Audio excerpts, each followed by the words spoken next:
আসসালামু আলাইকুম রহমতুল্লাহ।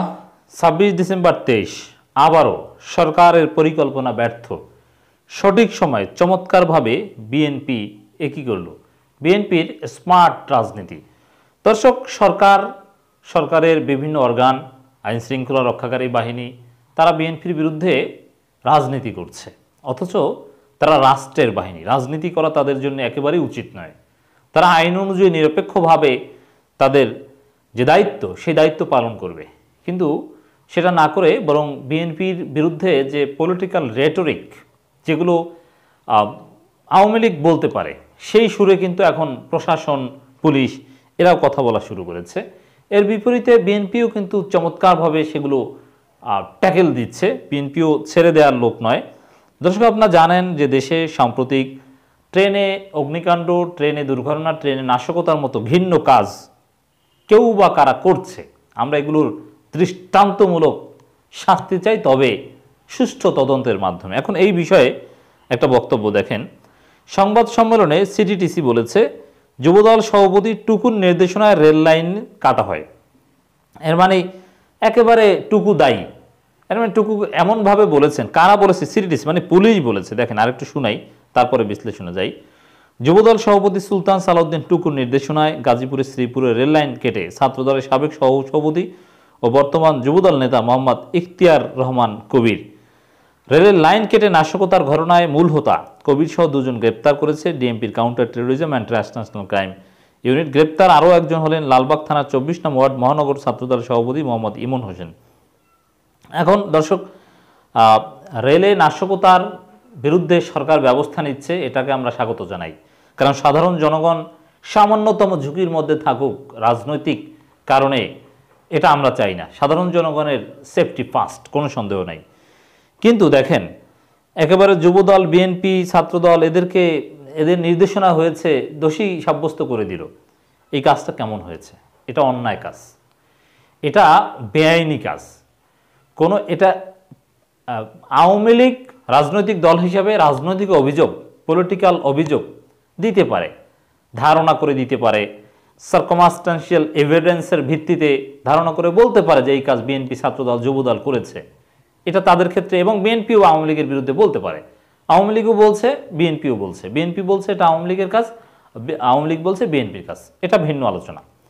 কিন্তু পুলিশ, তারা কিন্তু রাষ্ট্রীয় বাহিনী, এটা মনে রাখতে হবে। হ্যাঁ, তারা সরকারের অধীনে কাজ করে, সরকার তাদেরকে পরিচালনা করে, স্বরাষ্ট্রমন্ত্রী তাদের পরিচালনা করে, কিন্তু আইন অনুযায়ী কোনো অন্যায় আদেশ তারা মানতে বাধ্য নয়।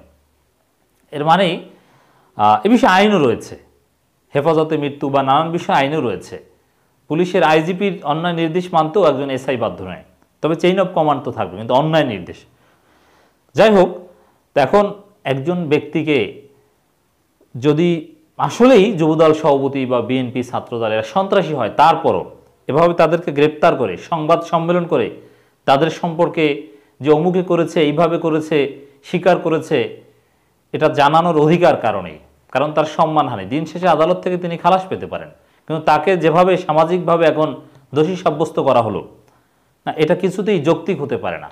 এটা উদ্বেগজনক। একজন নাগরিকের যে অধিকার, সে অধিকারকে হরণ। পুলিশ বা রাষ্ট্র, তারা একজন ব্যক্তিকে অভিযুক্ত বলতে পারে কখন, দোষী সাব্যস্ত হিসেবে প্রচার করতে পারে কখন? যখন ওই ব্যক্তির, তার বিরুদ্ধে অভিযোগ উত্থাপন করা হবে, তারপরে তদন্ত হবে, তদন্ত করবে পুলিশ, তারপর তদন্ত প্রতিবেদন, চার্জশিট আদালতে উপস্থাপন করবে, এবং আদালত চাইলে সেই প্রতিবেদন গ্রহণ নাও করতে পারে, যে না, এই প্রতিবেদন আমাদের পছন্দ হয়নি, এই ত্রুটি আছে, এই প্রতিবেদন গ্রহণ করব না। এবং এটা পুলিশের বিষয় না। পুলিশ তদন্ত করলেই যে সেটা গৃহীত হবে সেটা নয়। আবার আসামি পক্ষ চাইলে অনাস্থা জানাতে পারে।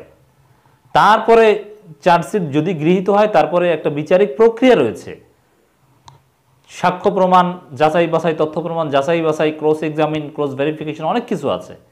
তারপরে আদালত, নিম্ন বিচারিক আদালত রায় দিবে, তারপরে সে রায়ের বিরুদ্ধে আপিল করবে, আপিল বিভাগ রায় দিবে, তার বিরুদ্ধে আবার রিভিউ করবে, তারপরে চূড়ান্তভাবে তাকে দোষী সাব্যস্ত করতে পারবে। এটা হচ্ছে রাষ্ট্রের পক্ষ থেকে কাউকে অপরাধী বলার প্রক্রিয়া। এই প্রক্রিয়ার বাইরে রাষ্ট্র কাউকে অপরাধী বলতে পারে না। এবং কোনো ব্যক্তিকে অপরাধী হিসেবে সামাজিকভাবে প্রচার করার অধিকার কারণেই। তা এখন যেভাবে যুবদল সভাপতি বা এদেরকে কি স্বীকার করেছে, কি বলে প্রচার করছে, এটা নিঃসন্দেহে রাষ্ট্র করতে পারে বলে আমরা মনে করি না। তো বিএনপিও এই বিষয়টা পিক করেছে। আর একটু দেখি নিউজটা। যুবদল সভাপতি সুলতান সালাউদ্দিন টুকুর নির্দেশনায় এছাড়া সিটিডিসি জানায়, রেললাইনে নাশকতা সৃষ্টি করে সাধারণ জনগণের মাঝে ভীতি সঞ্চার এবং ব্যাপক প্রাণনাশের পরিকল্পনা থেকে যুবদলের সভাপতি সুলতান সালাউদ্দিন টুকু গ্রেপ্তার যুবদল নেতা ইখতিয়ার রহমান কবিরের সঙ্গে যোগাযোগ করে দলীয় উচ্চ পর্যায় থেকে বড় কিছু করার চাপ আছে। নাশকতাকারীরা রেললাইনে কাটার পর তাদের মোটা অঙ্কের টাকাও দেওয়া হয় দলীয় পর্যায় থেকে। আচ্ছা, এই যে তথ্যগুলো তিনি কিসের উপর ভিত্তি করে বললেন? নিঃসন্দেহে জিজ্ঞাসাবাদ করেছে, যাদেরকে গ্রেপ্তার করেছে তারা বলেছে। এখন তারা বলেছে সেটা এইভাবে প্রচার করা, এগুলো যাচাই বাছাই বা বিচারিক প্রক্রিয়া ছাড়া এটা কতটুকু যৌক্তিক? ইতিহাসে আমরা দেখি যে এরকম অনেক বিষয় স্বীকার করেছে, কিন্তু দিন শেষে প্রমাণিত হয়নি, তারা খালাস পেয়েছে। যিনি স্বীকার করেছেন তিনিই খালাস পেয়েছেন, তিনি নির্দোষ হিসেবে প্রমাণিত হয়েছেন। অতএব এভাবে বলাটা, এরকম বিভিন্ন বিষয় আমরা দেখি যে সংবাদ সম্মেলন করে ব্যাপকভাবে বলা না, এটা আসলে, তবে হ্যাঁ, সাধারণ জনগণের যেহেতু আগ্রহ থাকে যে ট্রেনে কারা অগ্নিকাণ্ড বা কারা এই দুর্ঘটনাগুলো ঘটাচ্ছে, এজন্য কিছু হিন্টস দিতে পারে। সন্দেহভাজন হিসাবে আমরা যাচাই বাছাই করছি, আদালত চূড়ান্তভাবে আশা করি দোষী সাব্যস্ত, এভাবে বলতে পারে। কিন্তু এমনভাবে বলছে মনে হয় যেন রায় হয়ে গিয়েছে, না, এটা ঠিক নয়। রেলে নাশকতার পরিকল্পনা বিষয়ে তিনি বলেন, রাজধানীতে গাড়িতে ভাঙচুর, আগুন দেওয়া ও বোমা বিস্ফোরণের মতো ঘটনা ঘটেছে, কিন্তু ট্রেন চলাচল স্বাভাবিক ছিল। সাধারণ মানুষ রেলকে নিরাপদ বাহন হিসাবে ব্যবহার করে আসছিল, কিন্তু ট্রেনে চলাচল করা মানুষের মাঝে আতঙ্ক ছড়াতে রেল লাইনে বিঘ্ন করতে নাশকতার পরিকল্পনা করে। পাশাপাশি নাশকতার মাধ্যমে রেলে ব্যাপক প্রাণহানি ঘটনা উদ্দেশ্য ছিল। এই কথাগুলো যৌক্তিকভাবে বিশ্বাসযোগ্য না, কারণ এই নাশকতা করে বিএনপি অথবা এই প্রাণহানি ঘটিয়ে বিএনপি লাভ কি? কোনো লাভ নেই, বরং বিএনপির জন্য এটা চরম একটা ভুল কাজ বা বেকায়দার কাজ, বিপদে পড়ার কাজ যদি বিএনপি কোনো নাশকতা করে থাকে। অতএব এই ভুল বিএনপির কি একেবারে এরকম ননসেন্স যে এমন কাজ করবে যাতে কোনো লাভ নেই? নাশকতা করে, সন্ত্রাস করে কি আসলে কোনো দাবি আদায় করা যায়? কখনোই নয়। অতএব বিএনপি কাজ কেন করবে? 2013-14 সালে বিএনপির কর্মসূচিতে কিছুটা সহিংসতা ছিল, দ্যাটস ট্রু, কিন্তু তাতে তো বিএনপি উপলব্ধি করেছে কোনো লাভ হয়নি। এবং গত কয়েক বছর যাবৎ বিএনপির কর্মসূচিগুলো তারা যে কোনো মূল্যে পরাজিত হয়েও তারা শান্তিপূর্ণ রাখার চেষ্টা করে, তারা অশান্তিতে যায় না, যে কোনো মূল্যে তারা একটা পিসফুল ক্যারেক্টার বজায় রাখার চেষ্টা করে আসছে, আমরা দেখতে পাচ্ছি সেটাই। তারপরে বিএনপির বিরুদ্ধে কেন এই অভিযোগ, তাতে লাভ কি? বিস্তারিত বলেছে, নির্বাচন করে নাশকতা সফল করার জন্য, বাস্তবায়নের জন্য তোহা, অমুক তমুক অনেক কিছুই বলেছে। তো এটা আদালতের চূড়ান্ত রায় ছাড়া এভাবে বলা যায় না। তো বিএনপিও চমৎকারভাবে বিষয়টা সুযোগ কাজে লাগিয়ে তাও পুলিশের বিরুদ্ধে কি বলে দিয়েছে দেখেন, অত্যাচারের মাধ্যমে শেখানো স্বীকারোক্তি আদায় করা হচ্ছে বিএনপি। এখন কি বলবেন? এর মানে পাল্টা রাজনীতি বিএনপি করে দিয়েছে। এখন আন্তর্জাতিক কমিউনিটি বা নিরপেক্ষ লোকজন যখন কোনোটাই আদালতের চূড়ান্ত রায় শিরোধার্য, কিন্তু যেহেতু দুইটাই পক্ষ অথবা প্রাথমিক বিষয় অভিযোগ, কোনটা গ্রহণ করবে? গ্রহণ করার তো কোনো একটা নির্দিষ্টটা গ্রহণ করার তো সুযোগ নেই আদালতের ভেরিফিকেশন ছাড়া।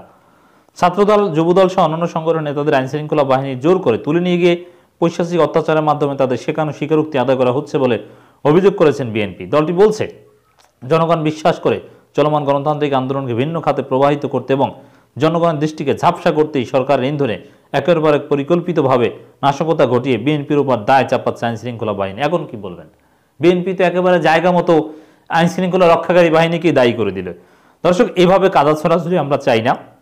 আমরা চাই আইনের শাসন, নিয়মমাফিকভাবে তদন্ত করা হবে, সুষ্ঠু তদন্ত করা হবে, দোষী যিনি হবেন তার বিরুদ্ধে ব্যবস্থা নেওয়া হবে, কোনো অপরাধীকে ছাড় দেওয়া হবে না। নাশকতা মুক্ত বাংলাদেশ চাই আমরা। এই পলিটিক্যাল দোষারোপের এরকম হালকা রাজনীতি আমরা চাই না। এবং বিএনপি আরও যেটা বলছে, আওয়ামী লীগ, আওয়ামী ফেসিবাদী সরকার আমলে এহেন নিষ্ঠুর কর্মকাণ্ড বারংবার সংগঠিত করেছে আইন শৃঙ্খলা রক্ষাকারী বাহিনী। এ ধরনের অত্যাচার, নির্যাতন, নিপীড়ন আওয়ামী লীগ শাসক গোষ্ঠী ঐতিহ্যগতভাবে রীতি। ছাত্রদল, যুবদল সহ অন্যান্য সংগঠনের নেতাদের এভাবে গুম করে রাখা, মিথ্যা স্বীকারোক্তি আদায় করে আইন শৃঙ্খলা রক্ষাকারী বাহিনীর নির্মমতায় ভুক্তভোগীর পরিবার ও দলের নেতাকর্মীদের গভীরভাবে আতঙ্কিত। রিজভী আরও বলেন, বর্তমান অবৈধ আওয়ামী লীগ সরকার একতরফা নির্বাচন করার জন্য বিরোধী দল ও ভিন্ন মতকে দমনের অংশ হিসেবে বিরোধী দলের চলমান গণতান্ত্রিক আন্দোলনকে নেতাকর্মীদের ভয় পাই দিতেই আইনশৃঙ্খলা রক্ষাকারী বাহিনী দিয়ে এ ধরনের নিষ্ঠুর কর্মকাণ্ড অব্যাহত রাখছে। যাই হোক দর্শক, আমরা এই প্রত্যেকটা ঘটনার সুষ্ঠু তদন্ত চাই এবং এর সাথে সাথে আরও একটা বিষয় আমরা উল্লেখ করতে চাই যে 164 ধারায় জবানবন্দি দেওয়ার যে বিষয়টা আছে, তো সেই 164 ধারা জবানবন্দি দেওয়ার নিয়ম কানুন কিছুই মানা হচ্ছে না। এগুলো ম্যাজিস্ট্রেট থাকতে হবে এবং তার অনুমতি ছাড়া আদালতে উপস্থাপন কিভাবে কি নানান বিষয় আছে।